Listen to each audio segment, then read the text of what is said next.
Today, we're diving into a story that's all about professionalism, trust, and really, the huge impact that a single introduction can have. This is the Unbroken Introduction. And this line, it just sets the whole tone, doesn't it?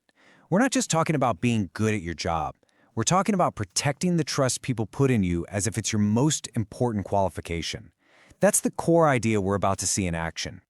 So let's meet our main character, Eli. And it's important to know he's not some flashy hero. He's that quiet, steady person you go to when things get messy. His whole job is to be the bridge, to connect people to their next right move. And this right here is the heart of the whole story. An introduction, it's so much more than just swapping contact info. When you introduce someone, you're essentially lending them your credibility. You're saying, hey, I stand by this person, and that carries a ton of weight. So why is Eli so careful about this? Well, it all goes back to a past mistake, a really bad one. He made a referral once that just went completely sideways. His client wasn't treated like a human being. They were treated like a sales lead. You know the feeling, pressured, cornered. It was awful. And the worst part? The client never came out and blamed him, but he heard it anyway in the silence that came after. That's powerful. It was that unspoken disappointment that made him promise himself never again. That was the moment he decided his entire process had to change. And of course, just like that, his new promise gets put to the test. A new client comes to him, someone in a really vulnerable spot, and their situation needs total privacy. So now Eli can't just find an answer. He has to find the safest one. To do this, he creates a new set of rules. A personal checklist, basically. Any partner he even considers has to meet these 3 non-negotiables. First, they have to be consent-based, no moving forward unless the client says so. Second, everything has to be documented, in writing, so there are no surprises. And third, they have to be outcome honest, meaning if they aren't the right fit, they say so, and point the client elsewhere. So he's looking around, and a colleague mentions someone. But the recommendation they give is different. It's not about big, flashy results. It's just this one simple, powerful phrase. And for Eli, who has deeply regretted a referral, hearing those exact words, "they won't make you regret it," that speaks directly to his biggest fear. That's everything. So Eli picks up the phone. No small talk, no beating around the bush. He gets straight to the point with the only 3 questions that actually matter to him, a perfect reflection of his new criteria. It's a test of their integrity, plain and simple. And their answers are just as direct. No, we don't pressure. Yes, we document everything.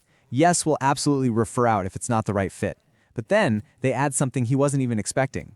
They tell him they don't pay referral fees. Why? Because they don't want money to distort the advice they give. That's huge.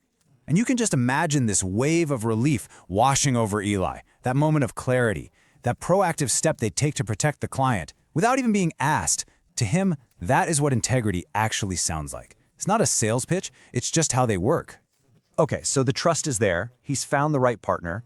Eli makes the introduction, and now we get to see how this whole new, careful, unbroken process actually plays out for his client.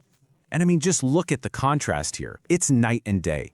The old way was all about pressure, being treated like a number, being cornered, and it ended in that awful silence. The new way, it's based on consent, it's predictable, everything's in writing, and the end result is the client feels respected. It's a total transformation. Think about it from the client's perspective this time around. The whole process was calm, it was quiet, and predictable. They never felt rushed. Every single decision was explained clearly. There were no hidden agendas, no surprises. And this was all a direct result of Eli's new, careful approach. And here it is, the payoff. After it's all said and done, the client sends a simple message. And it's not about the great outcome, it's about how the process made them feel. I felt respected.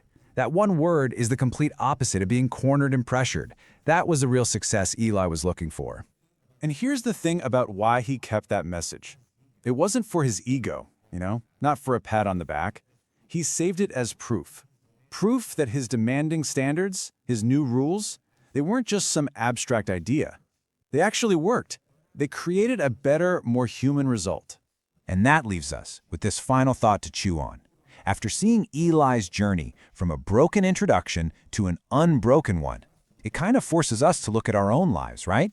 When you connect 2 people, what are you really putting on the line? What's the real weight of your introduction?